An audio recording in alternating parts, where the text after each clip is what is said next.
Welcome to Life Stories with me, Des Tong.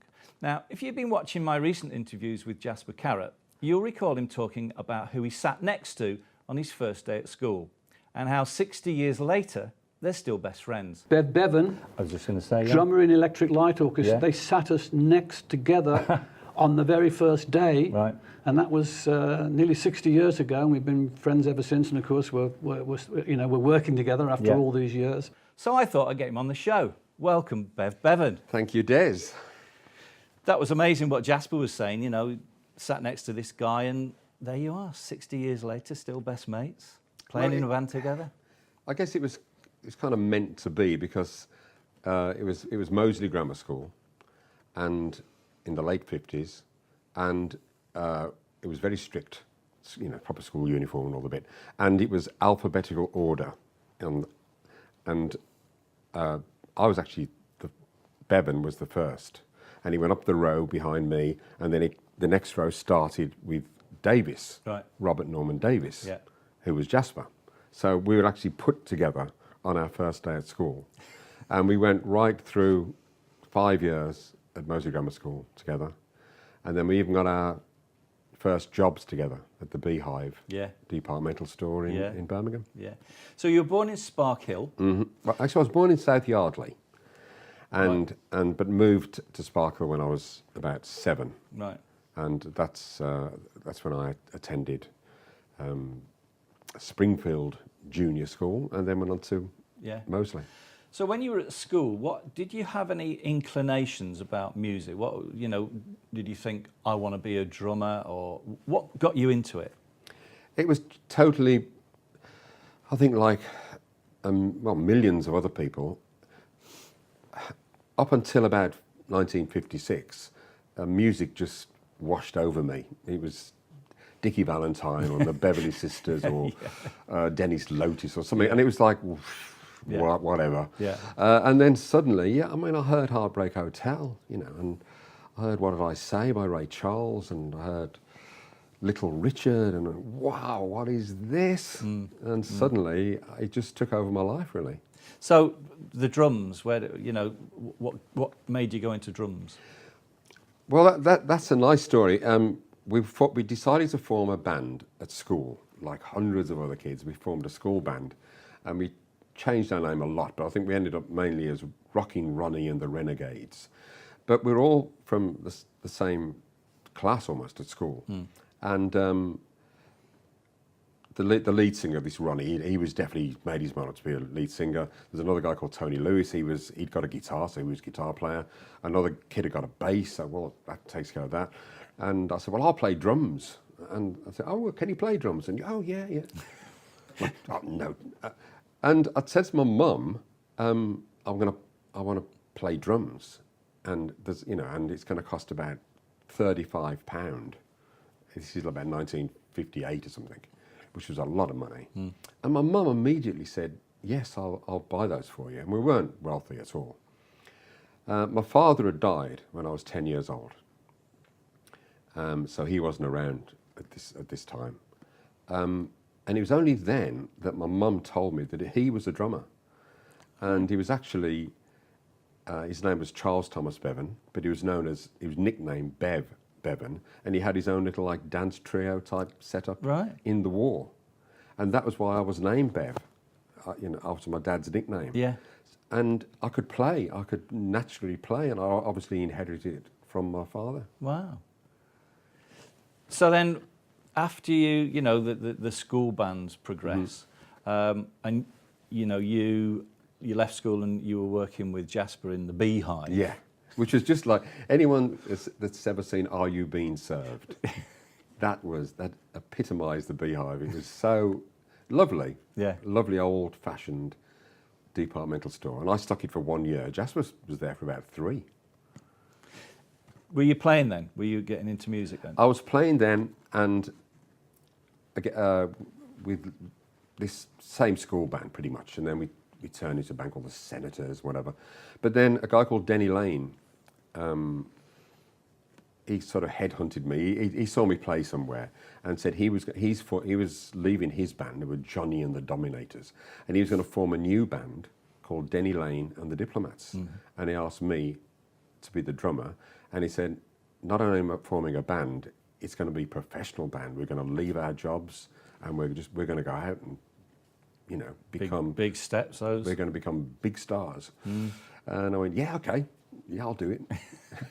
And how was that? You know, did that work? I mean, it worked really well around the West Midlands, and we did our best. We all had peroxide blonde hair, and wore these like crocodile skin suits. You know, we looked for that time. Brilliant. 63. Yeah. And we had some highlights. The biggest by a long way was opening for the Beatles at the Old Hill Plaza. Right. And Ma and Pa. Yes, Regan. Yeah. And they had the Plaza in Handsworth and the Ritz in Kings Heath and the Gary Owen Club. So they provided a lot of work for the bands, and there were hundreds of bands at that time. But for us to open for the Beatles was amazing. Yeah. And we opened for the Rolling Stones as well at Birmingham Town Hall. And we got ourselves a record deal, nearly, but it was with Tony Hatch at Pi Records. Right. And he came to me and said, look, he said, guys, he said, in a bit of a quandary, he said, I've got two bands, I've got you from Birmingham, and I've got this other band from Liverpool, and I've decided to go with the band from Liverpool, and they're called The Searchers. So, yeah, there you go. And then Denny left. Yeah, he was really influenced, which I don't blame him, we went to see Spencer Davies Group Right. a couple of times, and he was so influenced especially by Steve Winwood. Yeah. And he said, oh, I want to play blues, man, you know, and I'm leaving, which he did. And we carried on sort of without him. We replaced him with two guys from Jerry Levine and the Avengers. We call ourselves just the Diplomats. And we lasted about 6 months, and it all fell apart, and I was still trying to keep the HP payments up on my drums. So I had to get a job, which I did at a posh store in Birmingham called Keane and Scott. And I became like a furniture salesman. And it was a nice store. And I think I could have got out of the business at that stage. I was engaged to a girl at the time. But then one day, Carl Wayne breezed in and said, we need a drummer for Carl Wayne and the Vikings. And I went, oh yeah, great. You know, I was thinking that'd be like part-time and stuff. I said, oh, when, you know, when do we start? He said, well, it's like next week, and we're off to Germany for at least a month. Right. So you've got to pack your job up, get yourself a passport. It was major step. Yeah, brilliant. And I did it. And how long did that last for? 65. But Carl Wayne and the Vikings were a band that had been going for a long time, and they were going nowhere. And that's when the move I was going to say, up pops Davy Jones, as he was known. Yeah. And I remember Trevor Burton telling me that he and Ace Kefford met him at, was it the Cedar Club? Yeah. And it was his idea to get the young guns of Birmingham and form a band.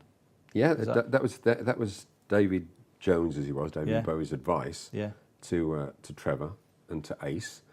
And that's what they did. The first person they asked was Roy Wood. He was with Mike Sheridan, wasn't he? Yeah. And then they asked me.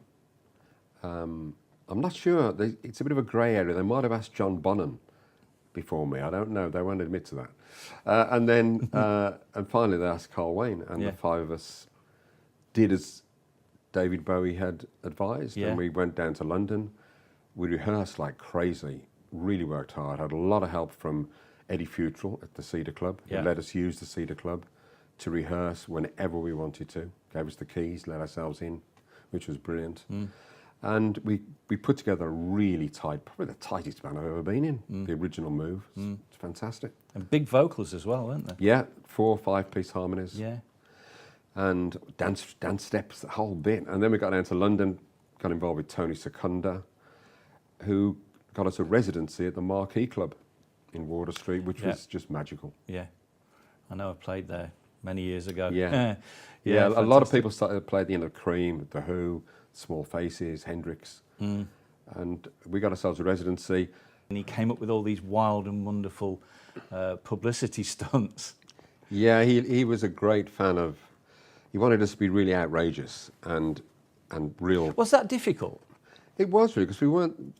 We were exuberant, but we weren't real bad boys, you know. And the one thing he had us doing was that was smashing up televisions on stage at Colway with a massive axe, literally. And we used to go and pick. We'd stop on the way to a gig, pick up a couple of TVs from a second-hand shop for a fiver. Yeah. And then at the end of the show, while Ace was singing "What's Your Step," an old Bobby Parker song, and Carl would be smashing these TVs to bits, and I'd be kicking my drums all over the place.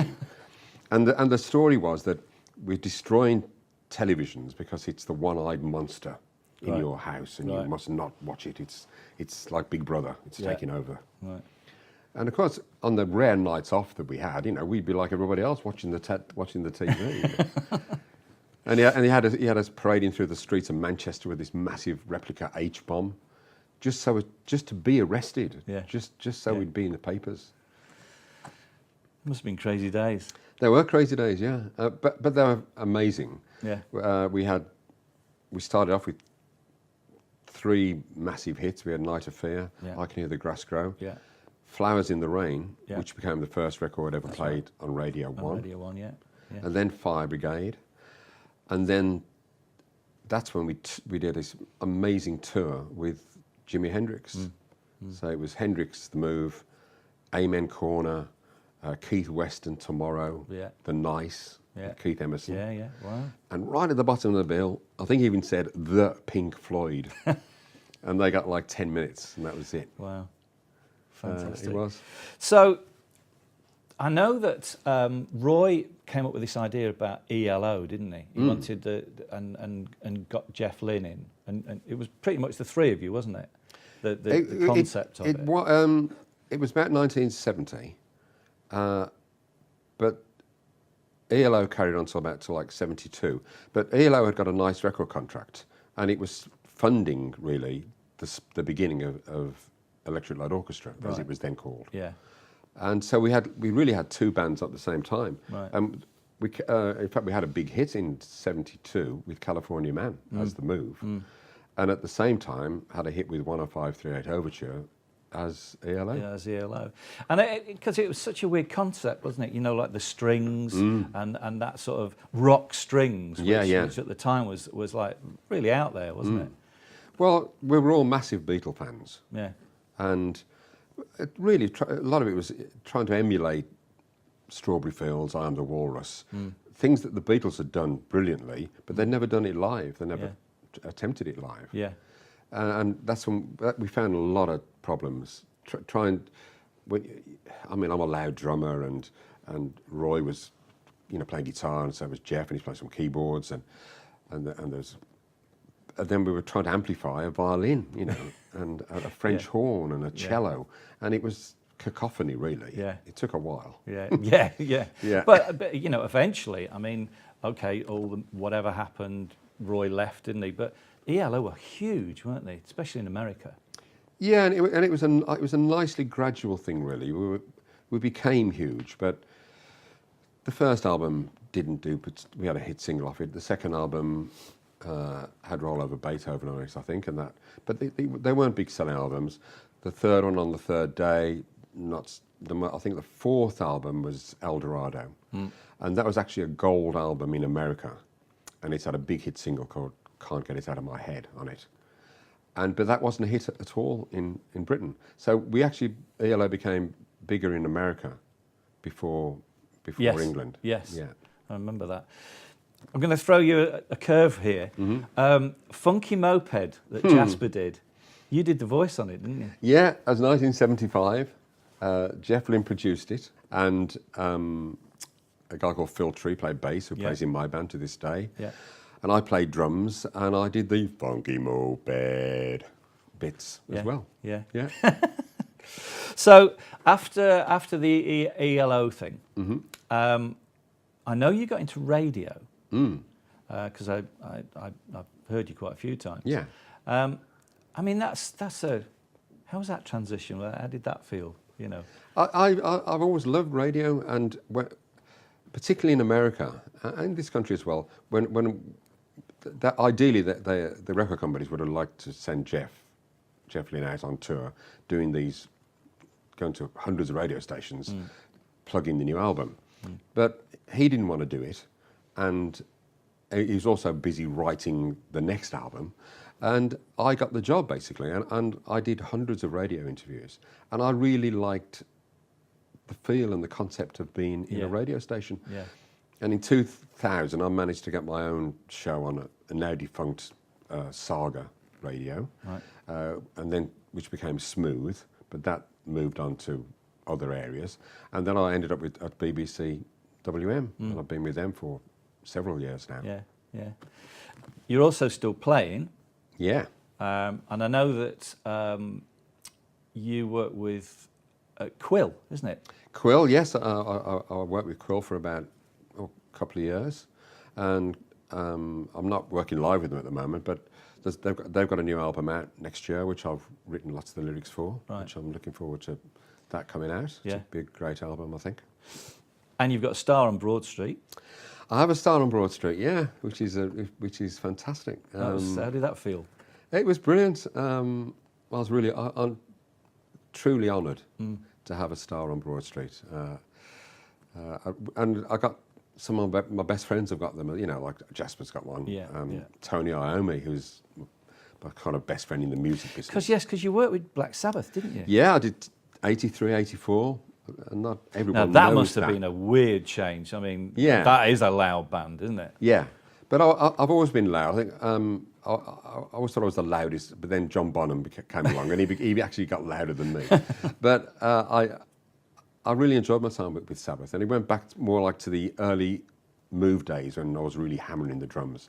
With ELO, it had to be a bit more subtle. Yeah. So to go back with Sabbath, and we headlined Reading Festival and stuff, and it was very different but great. Yeah. Yeah.